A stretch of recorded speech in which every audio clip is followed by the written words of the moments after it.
भाई मुझे तो ये स्मेल बहुत पसंद है। तो क्या आप लोग देखना चाहोगे कि मैं क्या स्मेल कर रही थी?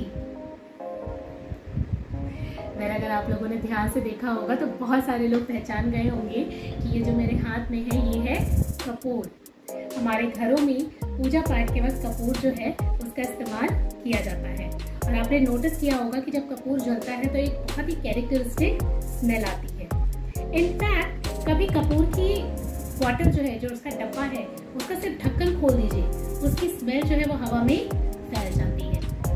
तो यहाँ पर क्या आप कुछ खास नोटिस कर पा रहे हो?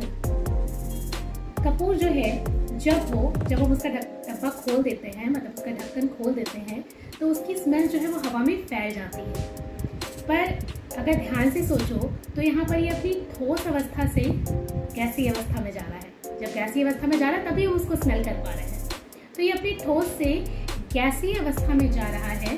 पर इस दौरान क्या आपको कहीं पर बीच में कहीं भी द्रव दिखाई दे रहा है?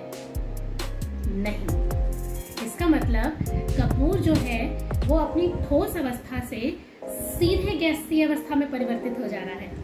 ये एक बहुत ही महत्वपूर्ण प्रक्रिया है, बहुत ही इंटरेस्टिंग प्रक्रिया है, जिसे हम ऊर्ध्वपातन बोलते हैं या फिर सब्लिमेशन बोलते हैं, जहाँ पर कोई भी पदार्थ जो होता है वो अपनी ठोस अवस्था से सीधे गैसीय अवस्था में परिवर्तित हो जाता है बिना द्रव अवस्था में परिवर्तित हुए।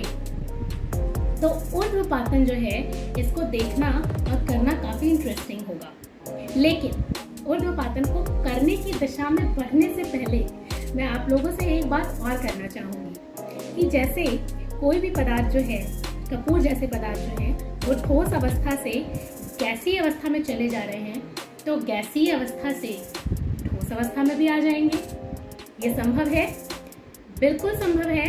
और इस प्रक्रिया को, जिसमें कोई पदार्थ जो है वो अपनी गैसीय अवस्था से बिना द्रव अवस्था में परिवर्तित हुए सीधे ठोस अवस्था में परिवर्तित हो जाता है, इसे हम निक्षेपण बोलते हैं या फिर डिपोजिशन बोलते हैं। तो ये ऊर्ध्वपातन और निक्षेपण जो है वो सुनने में काफ़ी इंटरेस्टिंग लग रहा है। तो अपने घर से कुछ कपूर उठाइए और किचन में पहुंच जाइए और चलिए करके देखते हैं ऊर्ध्वपातन और निक्षेपण।